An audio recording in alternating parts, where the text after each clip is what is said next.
পাকাল মাছ আপনারা চিনেন মা? ইয়েস, বাইম মাছ, গুতুম মাছ। হ্যাঁ, আমরা বলি বাইম মাছ, গুতুম মাছ, আপনারা কি বলেন? বাইন। হ্যাঁ, শুদ্ধটা বাইন। শুদ্ধ শব্দটা হলো বয়াকার রস্বই দন্তন্য। আঞ্চলিক অনেক সময় নামটা বলতে গিয়ে আঞ্চলিক ভাষায় আমরা বলি বাইম মাছ, কিন্তু শুদ্ধ উচ্চারণটা হলো বয়াকার রস্বই দন্তন্য, বাইন। তো বাইন মাছ। আরেকটা আছে গুতম মাছ, এই অঞ্চলে কি বলে আমি জানি না। এটা প্যাকের মাঝেই থাকে, কিন্তু এক বিন্দু প্যাক কখনো তার গায়ে লাগে না। ও মা, লাগে গো? ও আপনারা বাইম মাছ চিনেনই না? ও আপনারা তো কেউ মাছ খান না, কি করে চিনবেন? তো বাইম মাছ প্যাকের মাঝেই থাকে, এক বিন্দু প্যাক লাগে। এটাকে বটি দিয়ে যখন কাটে তখন ছাই দ্বারা ওই বাইম মাছটাকে কি করা হয়? মাখানো হয়। হ্যাঁ, ছাই দ্বারা এটাকে মাখিয়ে নেওয়া হয়। তো বাইম মাছ, এটিকে পাকাল মাছ বলছেন শাস্ত্র। পাকাল মাছ পঙ্কিল কিংবা কাদা কিংবা প্যাকের মাঝে থাকে, কিন্তু এক বিন্দু প্যাক, এক বিন্দু কাদা, এক বিন্দু পঙ্কিল তার গায়ে লাগে না। সংসারে যদি ওই বাইম মাছের মতো কেউ থাকতে পারে, এই সংসারেই তার কৃষ্ণ দর্শন হয়ে যাবে। সে আর সন্ন্যাসীর মাঝে কোনো পার্থক্য নেই, কিন্তু মুখে যতটা বলা সহজ, থাকাটা তত সহজ নয়, আচরণটা করা তত সহজ নয়। সংসারে থেকে সংসার বাসনা এই ভিতরে না রাখা, কিচ্ছু আমার নেই সব তোমার, এই ভাবটা রাখা এত সহজ নয়। এজন্য আমাকে কি করতে হবে? সতত সাধুর সঙ্গে যুক্ত থাকতে হবে। ওমা, কাঁঠাল নিশ্চয়ই আপনারা ভেঙ্গেছেন, তো কাঁঠাল ভাঙলে কষ লাগে কি লাগে না হাতের মাঝে? তো কষ যেন কম লাগে, এই জন্য আমরা কি করি? হাতের মাঝে একটু তেল মেখে নেই, ঠিক কি না? তেল মাখলে কাঁঠালের কষটা একটু কম লাগবে। সংসারটা কাঁঠালের মতো, কাঁঠালে যেমন রস আছে কষও আছে, সংসারটাও তেমন, এখানে রস আছে কষও আছে। কৃষ্ণ প্রেমরস আর মায়ারূপ কষ। রস প্রাপ্তির জন্য কাঁঠাল ভেঙ্গে কুশ খাই। কেউ যদি কষ হাতে লাগবে এই ভয়ে কাঁঠাল না ভাঙ্গে, সে কি কখনো রস পাবে? গৌর প্রেমানন্দে কি চমৎকার দৃষ্টান্ত দেখো।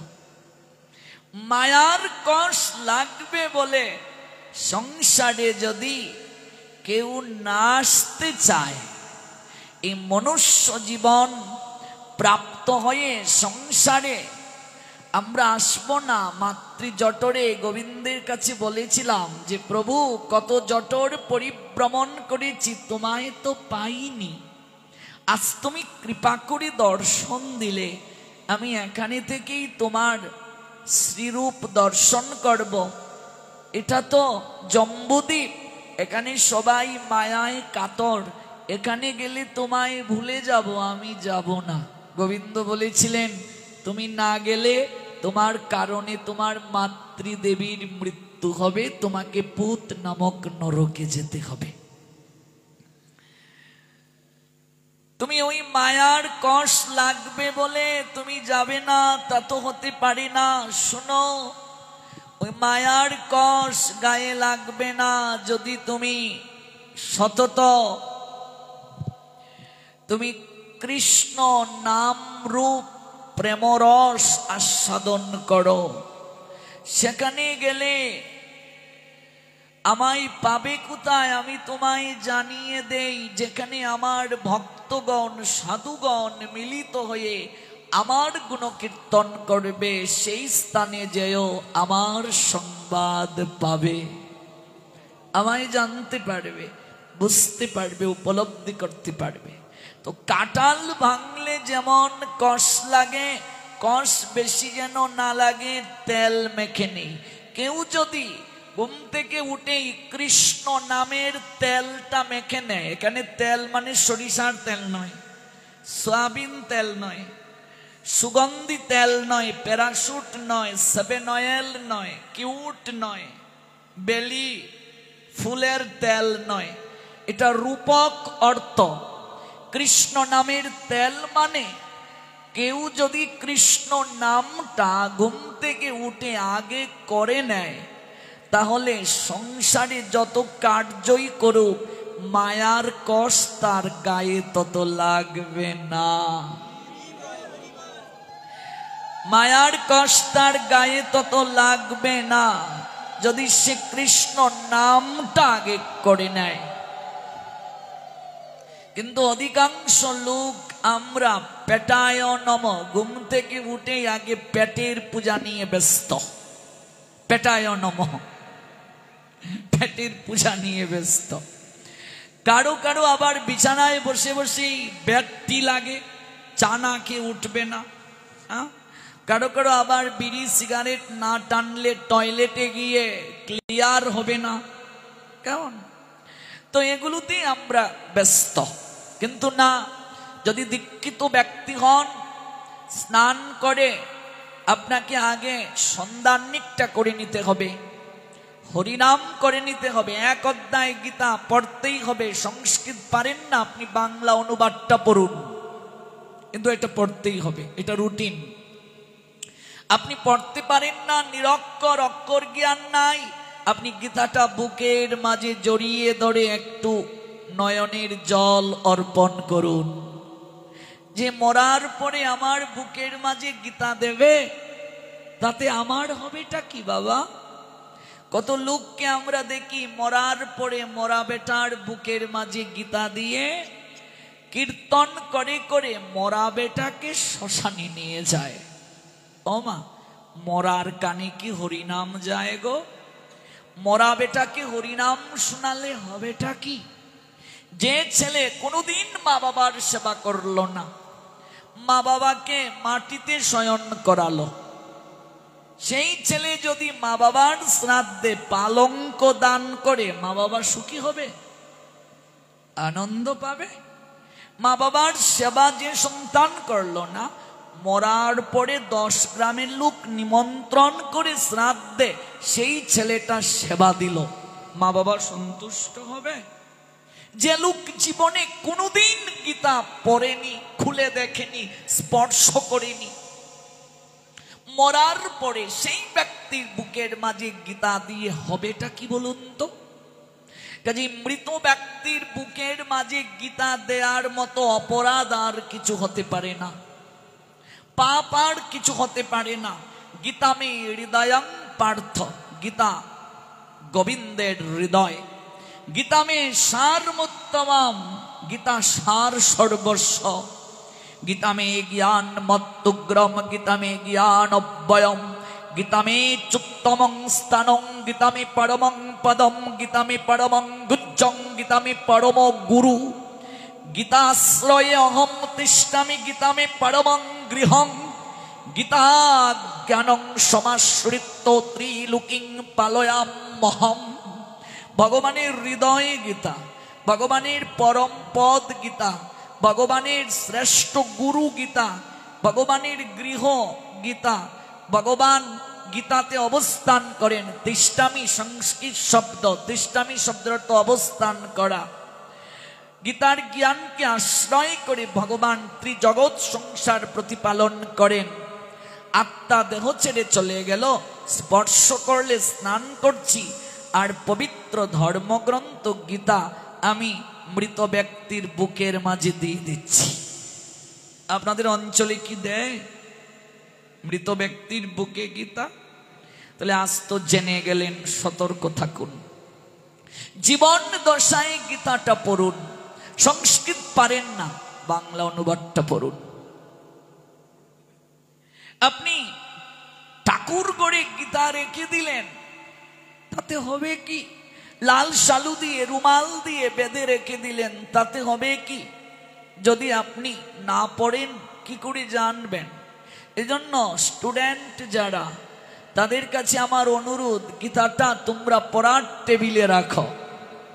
পাঠ্যপুস্তক শুরু করার আগে একটা শ্লোক পড়ে নাও, যে আমি গীতা পড়বো, এই জন্য একেবারে স্নান করে ধুতি পরিধান করে তিলক আদি কেটে আসনে বসে পড়তে হবে এমন নয়। জানার জন্য বিছানায় শুয়ে শুয়ে পড়ো, বরং না পড়া সেটাই গীতাকে অমর্যাদা করা। গীতা কিনে বাড়িতে রেখে দিলাম লাল শালু দিয়ে বেঁধে, এটাই গীতাকে অমর্যাদা করা। গীতার উপরে চন্দন চর্চিত করে তুলসী দিতে দিতে গীতার উপরে চট লেগে যায়। আমি কি মর্যাদা করছি গীতাকে? সারা বাংলায় তো ঘুরি, কতজন গীতা এনে দেন। গীতার উপরে তেলাপোকা 20টা প্রয়োগ করেছে, ইঁদুর কেটে ফেলেছে পাতাগুলোকে। উপলব্ধি হয় যেদিন গীতা কিনেছিল ওই দিন যে কাপড়ের ভিতরে ঢুকিয়েছিল আর জীবনে খুলেও দেখেনি। হবেটা কি? কি কল্যাণ হবে বলুন? কেউ মারা গেলে আমরা তাকে স্নান করিয়ে তিলক কাটিয়ে একেবারে মালা দিয়ে হরিনাম করে করে গীতা বুকে দিয়ে রথে আরোহণ করিয়ে ঢাকঢোল খুল করতাল বাজিয়ে হরিনামের মহড়া করে মরা বেটাকে আমরা শ্মশানে নিয়ে যাচ্ছি। জীবিত অবস্থায় যে ব্যক্তি ধুতি পরল না, মরাকে ধুতি পরিয়ে হবে কি? জীবিত অবস্থায় কপালে তিলক নেই, মরাকে কপালে দিয়ে হবে কি তিলক? তাই বলে আমি বলছি না যে আপনি মৃত ব্যক্তিকে ধুতি পরিয়ে নেবেন না। আমি যে বিষয়টা বোঝানোর চেষ্টা করছি, আমরা যেন এগুলো একটু জীবিত অবস্থায় পালন করি, তাহলে কল্যাণটা হবে আমাদের। দেখুন, এক ব্যক্তি দেহ রেখেছে, মারা গিয়েছে, তাকে স্নান করিয়ে আমরা নিয়ে যাচ্ছি, ধুতি পরিধান করিয়ে তিলক সেবা করিয়ে নিয়ে যাচ্ছি শ্মশানে। আর আমরা যারা দাহ কার্য করতে যাচ্ছি, আমরা যাচ্ছি স্নান না করে। কথাটা ভালো করে বুঝবেন। যে ব্যক্তিটাকে দাহ কার্যে নিয়ে যাচ্ছি, তাকে নিয়ে যাচ্ছি স্নান করিয়ে, তাকে নিয়ে যাচ্ছি তিলক সেবা দিয়ে, তাকে নিয়ে যাচ্ছি আমরা পুষ্পের মালা দিয়ে সাজিয়ে, রথে আরোহণ করিয়ে, স্কন্দে চাপিয়ে, কীর্তন করে করে। আর আমরা যাচ্ছি সেরা গামছা, সেরা লুঙ্গি সেটা পরে, স্নান না করে, অস্নাত অবস্থায় আমরা যাচ্ছি।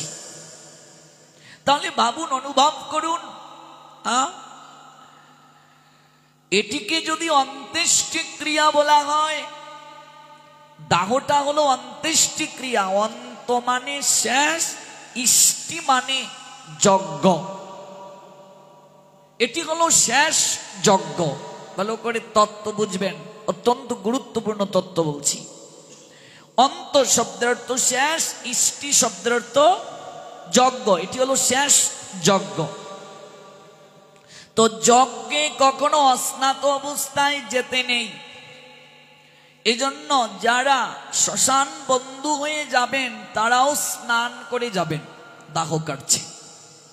পরিষ্কার কাপড় পরিধান করে, নতুন বস্ত্র সবার নাও থাকতে পারে, ধৌত বস্ত্র পরিধান করে, শুভ্র বস্ত্র পরিধান করেই শ্মশান বন্ধুগণ দাহ কার্যে যাবেন, যাওয়া উচিত। ধুতিটা পরে, প্রত্যেকের গৃহেই ধুতি আছে, দাহ কার্যে ধুতি পরে যান, তিলক সেবা করে যান। যদি ধুতিটা না পারেন, প্যান্ট পরে যান, লুঙ্গি পরে যাবেন না, তিলক সেবা করে যান। এবার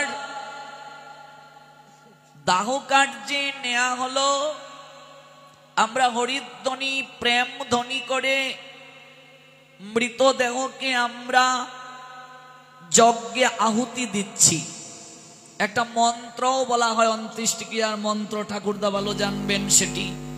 তার বাংলা অর্থটা হলো তিনি জেনে না জেনে কত পাপ করছেন। হে অগ্নিদেব, আপনি কৃপা করে তাকে দহন করুন, তিনি যেন দিব্যলোকে গমন করতে পারেন। এই জন্য মন্ত্রের শেষ অংশটা হচ্ছে দিব্যান লুকান স্বগচ্ছতু, তার যেন দিব্যলোকে গতি হয়, প্রাপ্তিটা তার যেন দিব্যলোকে হয়। আমরা হরিধ্বনি করছি, কীর্তনও করছি, ঠিক কিনা? আচ্ছা, শ্মশান বন্ধুগণ হলেন অন্তিমের বন্ধু। সেই অন্তিমের বন্ধুগণ আজ তারা যজ্ঞে আহুতি দিতে গিয়েছেন। নিয়ম হলো যখন যজ্ঞ শুরু হয়ে যাবে, সমাপন হওয়ার পূর্ব পর্যন্ত শ্মশান বন্ধুগণ কোনো প্রকার আহার করতে পারবে না। সমাজে ব্যতিক্রম দেখা যায়, একদিকে দাহ কার্য চলছে, একদিকে মিষ্টি বিতরণ চলছে। কোন কোন জায়গায় দেখা যায় দাহ কার্য চলছে, সুখ টান চলছে, আবার লাকড়ি দিচ্ছে। আবার কিছু কিছু কুলাঙ্গার আছে যাদেরকে মদ না দিলে যাবে না, ওরা দাহ কাটছে। কোন ধার্মিক মুসলমানকে দেখেছেন জানাজায় দাঁড়িয়ে তারা নেশা করে? কখনো নয়। কোন খ্রিস্টান, বৌদ্ধ, অন্য কোন ধর্মের লোককে দেখেছেন যে ধর্মের অনেক, এটি আমাদের জন্য খুবই লজ্জার। এগুলো শাস্ত্রে নেই, আমরা ভুল করছি, নিজেরা আমরা তৈরি করেছি, বানিয়েছি, যার কারণে অন্য ধর্মের কাছে নেতিবাচক মেসেজ যাচ্ছে। কাজে আমি অনুরোধ রাখবো, বিশেষ করে তরুণ প্রজন্ম, তোমরা যারা আমার বন্ধুর নিয়ে এখানে এসেছ, তোমরা যদি জেগে উঠো, পরিবর্তন হও, সমাজ পরিবর্তন হবে। আমরা যদি না জাগি মা, কেমনে সকাল হবে? তোমার ছেলে উঠলে মাগো রাত পোহাবে তবে। তরুণদেরকে জাগতে হবে, যুব সমাজকে জাগ্রত হতে হবে, নতুবা পরিবর্তন সম্ভব নয়। এই জন্য দাহ কার্যে কখনো নেশা জাতীয় কোনো দ্রব্য গ্রহণ করা যাবে না। এর থেকে আর মহাপাপ কিছু হতে পারে না। আপনি স্নান করে দাহ কার্যে যান, পবিত্র হয়ে দাহ কার্যে যান। আপনি যিনি গীতা পাঠ পড়তে পারেন এমন কাউকে যজ্ঞস্থানের পাশে বসিয়ে গীতাটা পাঠ করান। একদিকে দাহ হচ্ছে, কলসকাঠিতে কেউ দেহ রাখলো, নিশ্চয় অনেক এখানে সাধু সজ্জন আছেন যারা গীতা পাঠ করেন। এরকম কাউকে দিয়ে আপনি গীতাটা পড়ান, তিনি সংস্কৃত না পারলে বাংলাটা পড়তে থাকুন পুরো গীতা। আর আমরা সবাই মিলে মৃদঙ্গ করতাল বাজিয়ে দাহ কার্য শেষ হওয়ার পূর্ব পর্যন্ত আমরা হরিনাম করব। এটা যজ্ঞ, যজ্ঞ চলছে। যজ্ঞ সমাপন হলো। শ্মশান বন্ধুগণ মাটির কলসি ভরে জল আনয়ন করে, চিতাটা 7টা পরিক্রমা করে, ডান স্কন্ধে কলসিটা রেখে পিছনে ফিরে কলসিটা চিতায় ভেঙ্গে দেবেন, আর পিছনে তাকাবেন না। তত্ত্বটা হলো যে দেহটাকে তুমি এত মরিয়ে গসিয়ে পরিষ্কার করে রেখেছ, দেহ নিয়ে অভিমান করেছ। দেখো, 5টা উপাদান দ্বারা দেহটা তৈরি, জল, মাটি, আগুন, আকাশ, বাতাস, পঞ্চভূতে ওই দেহটা আবার মিশে গেল। মাটির ভাণ্ড খান খান হয়ে গেল ভেঙ্গে। এ দেহের গৌরব কেন করো তুমি? এবার যদি ময়লা ছাই শরীরে লাগে, আপনি অবশ্যই এসে স্নান করবেন। আগেরকার সময়ে শ্মশানগুলো অনেক জঙ্গলে ছিল, বিভিন্ন ভাইরাস ব্যাকটেরিয়া গায়ে লাগতে পারে। এজন্য আমরা স্নান করি। এসে স্নানের পরে আমরা দেখবেন অনেকেই অগ্নির মাঝে সরিষা ধূপ দিয়ে গায়ের মাঝে আমরা অগ্নির উত্তাপ দেই, কারণ ধূপ অ্যান্টিভাইরাস রূপে কাজ করে। কিন্তু আপনি যদি পবিত্র থাকেন, পবিত্র বলতে গেলে আপনার গায়ে যদি ময়লা আবর্জনা না লাগে, আপনি গিয়েছেন যজ্ঞস্থানে দাঁড়িয়েছেন, কনকনে ঠান্ডা প্রচন্ড, আপনাকে যে স্নান না করে ঘরে ঢুকাই যাবে না এমন নয়। পৌষ মাঘ মাসে অনেকেই যেতে চায় না, মরা বাড়িতে যাব স্নান করবার ভয়ে, এরকম অনেক লোক আছে। আবার কিছু কিছু লোক দেখবে বলে মরা লোককে আমার বাড়ি দিয়ে নিয়ে যাওয়া যাবে না। আবার কিছু কিছু লোক বলে এটা মরা বাড়ি, মরা বাড়িতে উলুধ্বনি দেওয়া যাবে না।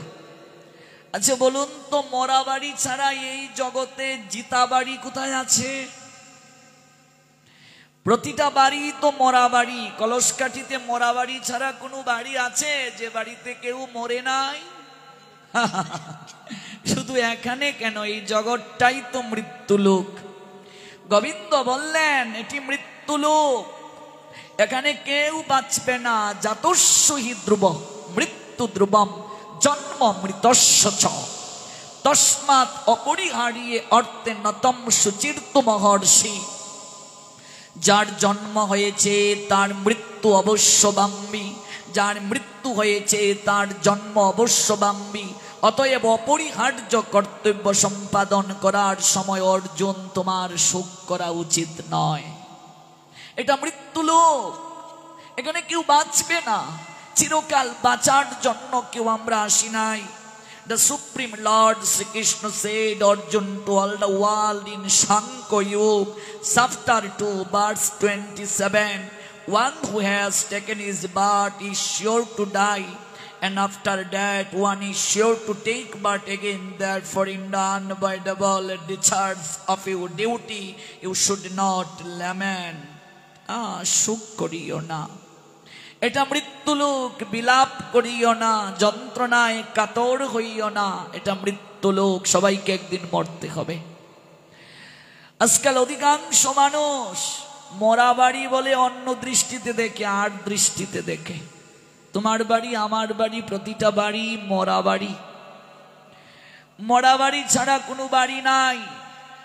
মরতে সবাইকে একদিন হবে,